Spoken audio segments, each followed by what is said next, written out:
স্বাগত খেলাযোগে আপনাদের সাথে আছি আমি ফাইম রহমান। দুইটা সেঞ্চুরি আর 3টা 50 আয়ারল্যান্ডের বিপক্ষে সিলেট টেস্টে তাণ্ডব চালালো টাইগাররা। সাথে দিনের শেষ সেশনে আইরিশদের 5 উইকেট তুলে চতুর্থ দিনে জয়ের আভাসও দিয়ে রাখলো। কেমন কাটলো সিলেট টেস্টের তৃতীয় দিন? শান্ত, লিটন আর হাসান মুরাদদের ব্যাটে বলের পারফরমেন্সই বা কেমন ছিল? বিস্তারিত থাকছে পার্থবণিকের রিপোর্টে। গোটা দিনে কতগুলো সুযোগ, কতগুলো প্রশ্ন। মাহমুদুল হাসান জয় কি ডাবল সেঞ্চুরি করবেন? মুমিনুল কি আরো একবার 100-এর সেলিব্রেশনে মাতবেন? লিটন দাস কি 50-কে 100 বানাতে পারবেন? হ্যাঁ, সিলেট টেস্টের তৃতীয় দিনে এতগুলো চান্সই পেয়েছিল টাইগাররা, একটা ডাবল 100 আর দুইটা 100-এর। কিন্তু সে আর হলো কই, সবাই এই পরীক্ষায় ফেইল। তবে তারপরেও দ্বিতীয় ইনিংসে আইরিশদের 5 উইকেট তুলে চতুর্থ দিনেই জয়ের আভাস দিয়ে রাখলো টাইগাররা। এক উইকেটে 338 রান নিয়ে খেলতে নামা টাইগারদের তৃতীয় দিনের শুরুটা যদিও ভালো হয়নি। Credit goes to Barry McCarthy. নিজের টানা 2 ওভারে তুলে নেন জয় আর মুমিনুলের উইকেট। 171 রানে উইকেটের পেছনে ক্যাচ দিয়ে ফেরেন জয়, আর 82 রানে ড্রেসিং রুমে ফেরেন মুমিনুল। চতুর্থ উইকেটে শান্ত মুশফিক গড়েন 79 রানের জুটি। অবশ্য বাকিদের মতো জ্বলে উঠতে পারেননি মুশফিক। মাত্র 23 রানে ম্যাথিউ হামফ্রেসের বলে উইকেট বিলিয়ে আসেন। বাংলাদেশ লাঞ্চ ব্রেকে যায় 4 উইকেটে 447 রান নিয়ে। ব্রেকের পর সেকেন্ড সেশনে বাংলাদেশের প্রাপ্তি বলতে লিটনের 50 আর শান্তর সেঞ্চুরি। ক্রিজে প্রমিসিং মনে হলেও লিটন এদিন থামেন 60 রানে। অন্যদিকে 112 বলে ক্যারিয়ারের 8ম টেস্ট সেঞ্চুরি তুলে নেন নাজমুল শান্ত।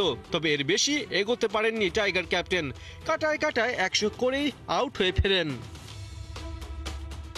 মিরাজ হামফ্রেসের বলে 17 রানে আউট হলে বাংলাদেশ সেকেন্ড সেশন শেষ করে 7 উইকেটে 575 রান নিয়ে। দিনের শেষ ভাগে আর 10 রান যোগ করেই ইনিংস ডিক্লেয়ার করে বাংলাদেশ। টাইগারদের টোটাল দাঁড়ায় 8 উইকেটে 587 রান, আর লিড দাঁড়ায় 301 রানের। ম্যাথিউ হামফ্রেস পান 5 আর।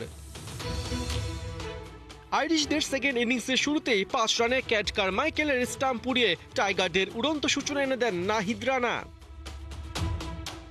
আয়ারল্যান্ডের হয়ে ডাবল ফিগার ছুঁতে পেরেছেন কেবল পল স্টার্লিং আর হ্যারি ট্যাক্টর। স্টার্লিং 43 রান আর ট্যাক্টর ফেরেন 18 রানে। বাকি কার্টিস ক্যাম্পার, লোরকান টাকার দুজনেই আউট হয়েছেন সিঙ্গেল ডিজিটে। তৃতীয় দিন শেষে দ্বিতীয় ইনিংসে আইরিশদের স্কোর 5 উইকেটে 86 রান। অন্যদিকে বাংলাদেশের লিড 215 রানের। পার্থ বণিক, 71। সিলেটে টাইগারদের জয় এখন শুধুই সময়ের ব্যাপার। চতুর্থ দিনে আইরিশদের দ্রুত অল আউট করে ইনিংস ব্যবধানে জয় নিশ্চিত করতে চায় বাংলাদেশ। দল জয়ের কাছাকাছি থাকলেও নিজের ডাবল সেঞ্চুরি মিসে কিছুটা আক্ষেপ মাহমুদুল হাসান জয়ের। সিলেট থেকে নাইয়ান বিন জসিমের পাঠানো রিপোর্ট। 13 নভেম্বর দিনটা মাহমুদুল হাসান জয়ের জন্মদিন। সেই জন্মদিনটাকে খুব ভালোভাবেই রাঙানোর সুযোগ ছিল। জার্সি নাম্বার 71, রান করেছেন 171। এই জায়গাটায় মিল আছে, তবে ক্যারিয়ারের প্রথম ডাবল সেঞ্চুরি করার যেই স্বর্ণালী সুযোগটা সেটা মিস করে ফেলেছেন, যার কারণে কিছুটা হলেও কিন্তু হতাশ এই ওপেনার। হ্যাঁ, অবশ্যই একটু হতাশ, কারণ আমার লাইফে প্রথম ডাবল 100 হতে যদি আমি ক্যারি করতে পারতাম, বলবো যে একটু ডিসঅ্যাপয়েন্টেড যে ক্যারি করতে পারি নাই শেষ পর্যন্ত। হ্যাঁ, সোহেল ভাই, কি অবস্থা? খুশি নাকি ব্যাটিং কোচ হিসেবে এত ভালো করছে? ব্যাটিং কোচ মোহাম্মদ আশরাফুল, মুখে চওড়া হাসি।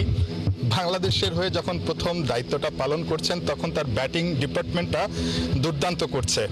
ঠিক প্রথম ইনিংসে বাংলাদেশ যখন 500+ রান করেছে, সেখানে শুরুর 4 ব্যাটসম্যান অর্থাৎ টপ অর্ডারের 4 জনই কিন্তু 50+ রান করেছে, যেটা কিনা বাংলাদেশের টেস্ট ক্রিকেট ইতিহাসে প্রথম, এবং দেশের মাটিতে এটাই বাংলাদেশের সর্বোচ্চ রান। আশরাফুল ভাই তো জাস্ট এই সিরিজে আসছে, ওনার সাথে আমার আগে তেমন কাজ করা হয় নাই। উনি জাস্ট দিয়ে একটা পয়েন্ট বলে দিয়েছে, আর সালাউদ্দিন স্যার তো আগে থেকেই ছিল, উনি জানে আমার উপরে। তেমন কিছু বড় কিছু চেঞ্জ করা হয় নাই। ওরা জাস্ট আমাকে বলছে যে তুমি তোমার ন্যাচারাল খেলা খেল, যেভাবে পারফর্ম করে আসছো সেন্স খেলে ওইভাবেই খেলতে হবে। আজকে খুব ভালো শেষ হয়েছে, আমরা শেষের দিকে তাইজুল ভাই মুরাদ খুব ভালো ফিনিশ করেছে এবং কালকে হয়তো আমরা যদি আর্লি মর্নিংয়ে একটা দুটো উইকেট নিতে পারি তখন ওদের লেট অর্ডার ব্যাটিং চলে আসবে, তখন আরও ইজি হয়ে যাবে, হয়তো বা কালকের মধ্যেই শেষ হয়ে যাওয়ার চান্স থাকবে খেলা।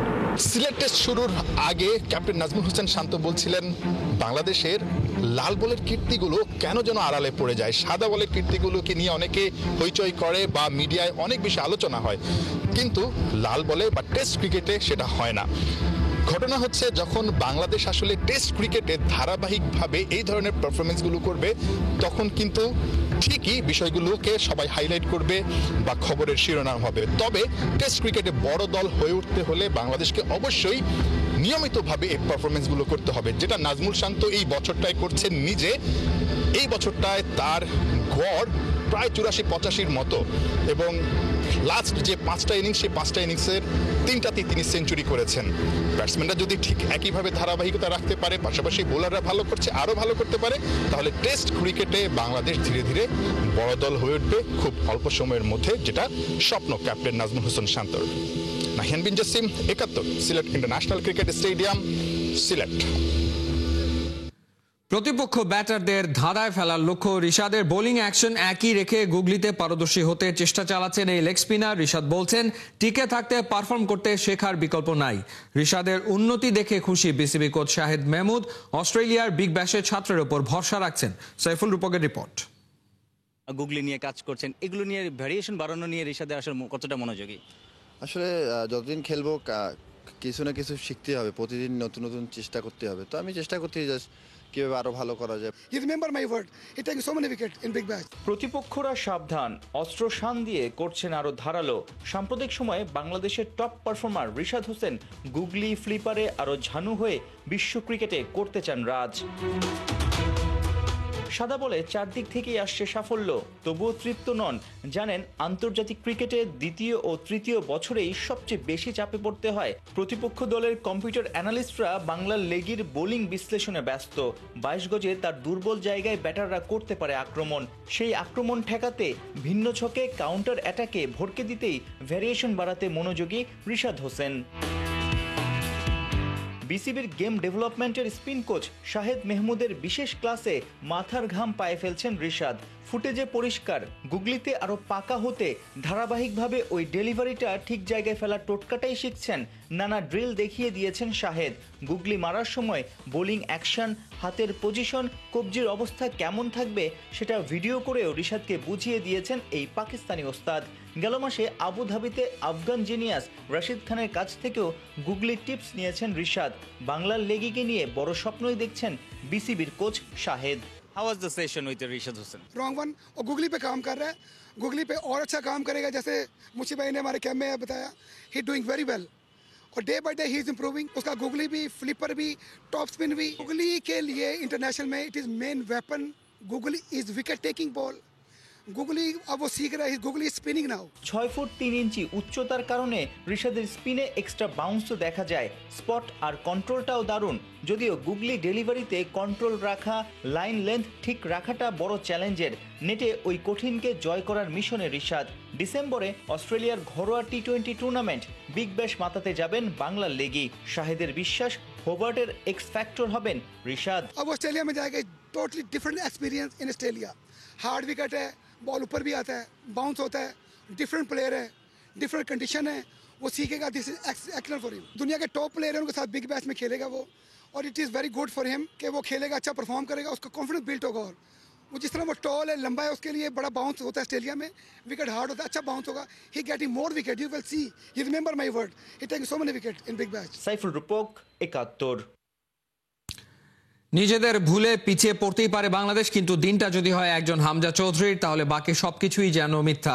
যে নেপালকে কোনো মতেই হারাতে পারছিল না হাভিয়ার কাবরেরার দল, তাদের বিপক্ষে হামজার জোড়া গোলের পরেও 2-2 গোলে ড্র করে মাঠ ছাড়ল লাল সবুজরা। খালেদ জামিলের ম্যাচ রিপোর্ট।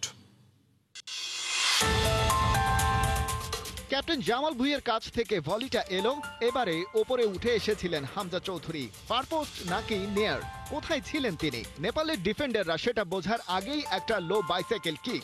মিস্টার চৌধুরী বলটা পাঠিয়ে দিলেন জালে। ম্যাচের বয়স তখন 46, সবাই মিলে মাতলেন সেলিব্রেশনে। এ যেন এক অন্য বাংলাদেশ। ফুটবলের মাঠে এ যেন এক বন্য বাংলাদেশ।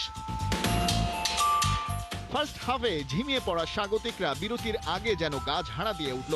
হামজার গোলের পরেও ইলেকট্রিফাইং হোম টিম। মিডফিল্ডে সাবস্টিটিউট হয়েছিলেন সমিত সোম। 4 মিনিট বাদে মিলে গেল পেনাল্টি। স্পট কিক থেকে আরেকটা গোল আদায় করে নিলেন লেস্টার তারকা হামজা।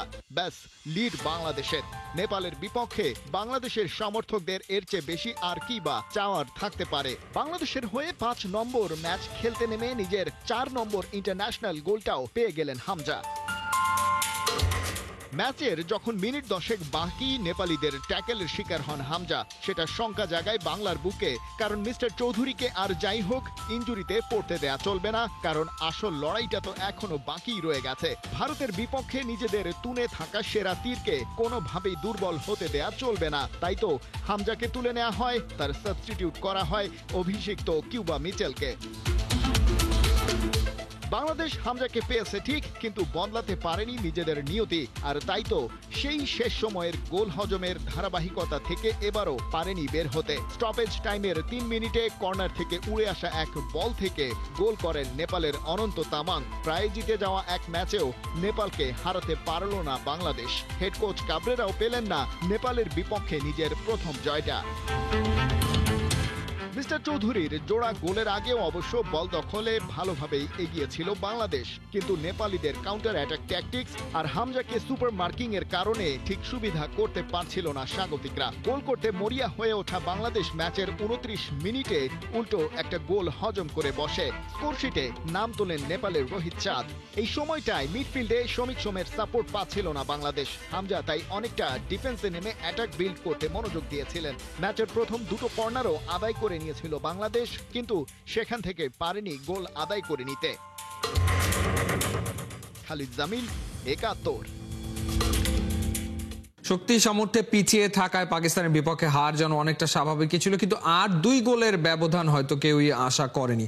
বাংলাদেশের আফসোসই তাই এখানে। তবে পরের ম্যাচেই ঘুরে দাঁড়ানোর প্রত্যয় হকি খেলোয়াড়দের। হকিতে কখনোই পাকিস্তানকে হারাতে পারেনি বাংলাদেশ। তবে বিশ্বকাপ বাছাই পর্বের প্লে অফ বলেই হয়তো অনেকেই আশায় ছিল, তবে সবাইকে হতাশ করে প্রথম ম্যাচে 8-2 গোলের বড় ব্যবধানে হেরেছে বাংলাদেশ। একই সাথে দলের অন্যতম সেরা খেলোয়াড় রোমান সরকারকে হারিয়েছে বাংলাদেশ। পাকিস্তানের খেলোয়াড়ের হিট ঠেকাতে গিয়ে মাথায় আঘাত পেয়ে মাঠ ছেড়েছেন তিনি। প্রথম ম্যাচে বড় জয় পাওয়া পাকিস্তান অবশ্য বেশ সমীহ করছে বাংলাদেশকে, তবে ফিজিক্যালি এগিয়ে থাকায় দ্বিতীয় ম্যাচে জয়ের ব্যাপারে ওরা বেশ আত্মবিশ্বাসী।